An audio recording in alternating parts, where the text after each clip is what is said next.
In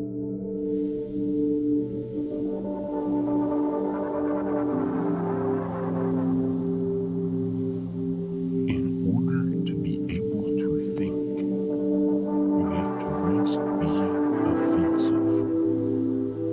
In order to be able to think, you have to risk being offensive. In order to be able to think, you have to risk being offensive. Do you want to be safe or strong? So attend carefully to your posture.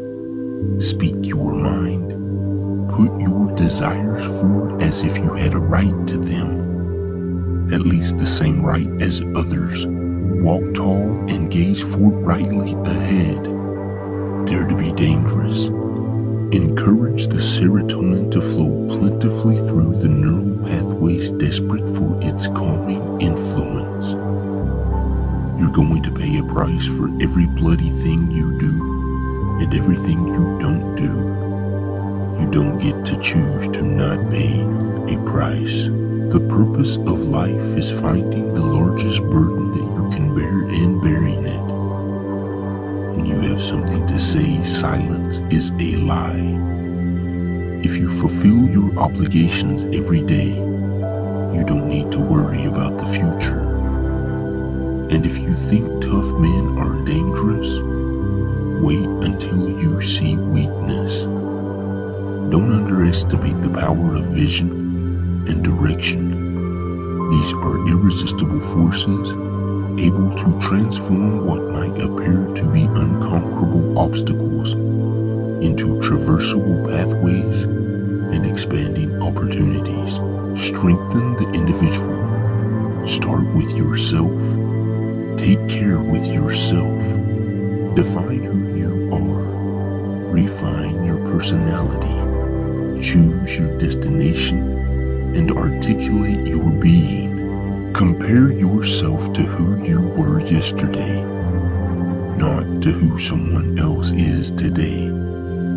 Perhaps you are overvaluing what you don't have and undervaluing what you do. The purpose of life, as far as I can tell, is to find a mode of being that's so meaningful that the fact that life is suffering is no longer relevant. You must determine where you are going in your life, because you cannot get there unless you move in that direction. We deserve some respect. You deserve some respect. You are important to other people as much as to yourself. You have some vital role to play in the unfolding destiny of the world. You are, therefore, morally obliged to take care of yourself.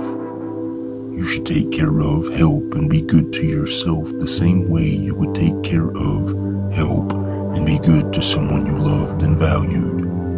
You may therefore have to conduct yourself habitually in a manner that allows you some respect for your own being. So listen to yourself and to those with whom you are speaking.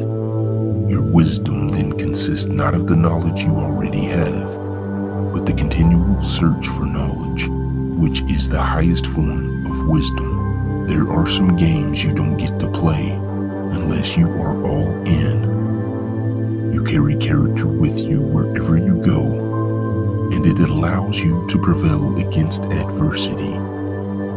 We require routine and tradition. That's order. We need to stay on the straight and narrow path.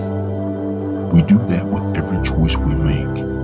Our choices determine the destiny of the world. By making a choice, you alter the structure of reality.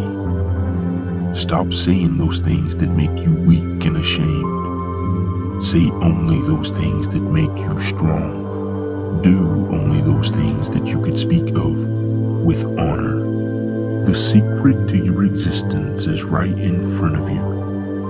It manifests itself as all those things you know you should do, but are avoiding. What you aim at determines what you see.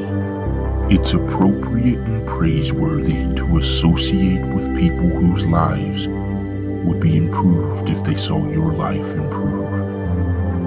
take aim against a sea of troubles. Specify your destination and chart your course.